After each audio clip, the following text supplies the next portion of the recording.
In this video, I'm going to be reviewing the ROKINON 12mm lens for Sony cameras. Hey everybody, welcome to Dan Bullman Photography. If this is your first time watching, please be sure to hit that subscribe button down below to stay up to date on all of the awesome photography content I've been putting out. Now let's get to it. The ROKINON 12mm lens is a lens produced by Samyang, and it is designed specifically for Sony E Mount APS-C sensor cameras, so that is the crop sensor version. If you have a Sony full frame camera and you mount this lens on it, you will not get a full 12mm field of view, unfortunately, because the lens is not designed to cover the entire full frame sensor. So with this lens, you get about an 18mm field of view, and I use this lens on my Sony A6000. It will also fit on cameras like the Sony A6300, A6500, NEX6, or any Sony NEX E-Mount camera. So I've been super impressed with this lens. It gives you just an incredible field of view. The first time I tried it, I was out shooting with my friend Jess, and she let me borrow her lens for the day and test it out. And I was just blown away. I knew I had to get this lens. One of the things that's really amazing is just the amount of detail in terms of like how much of a scene you can capture.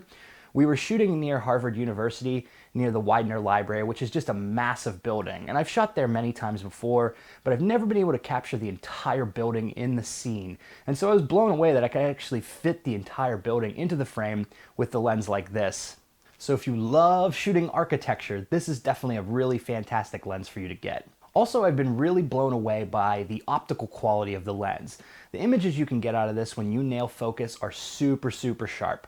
The detail is really good, and I just found this to be a really incredible lens to use. Now, another thing to note is that it is a manual focus only lens. There is no autofocus. But with things like focus peaking and manual focus assist, on the Sony A6000 and other cameras like it, it's really easy to nail sharp focus with this lens. And especially if you stop down to something like f8, it's just really easy to get things in sharp focus. And when you do nail it, the images are super sharp, super crisp, and super detailed.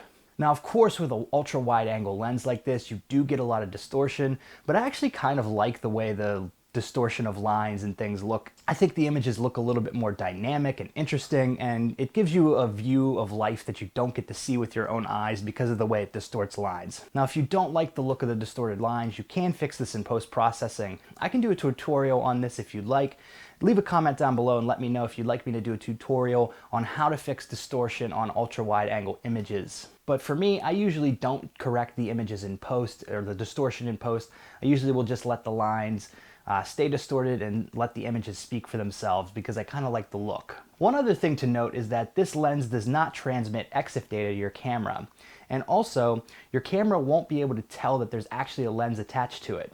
So the first time I used this lens on my Sony A6000, I mounted it and I tried to take a photo, and it wouldn't take a picture because it thought there was no lens on it. So you actually have to go into your settings and turn on the feature release without lens. So those are the main details of the lens. Now I'd like to show you some sample images that I've taken with the ROKINON 12mm lens.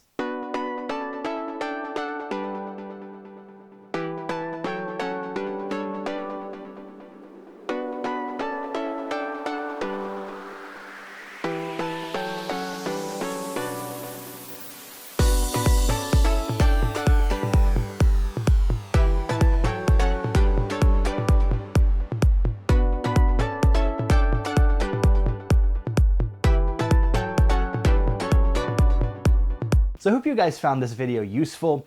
Leave a comment down below if you've got any questions, and I will get back to you as soon as I can. So we'll see you soon, folks. This has been another episode of Dan Bullman Photography. Peace.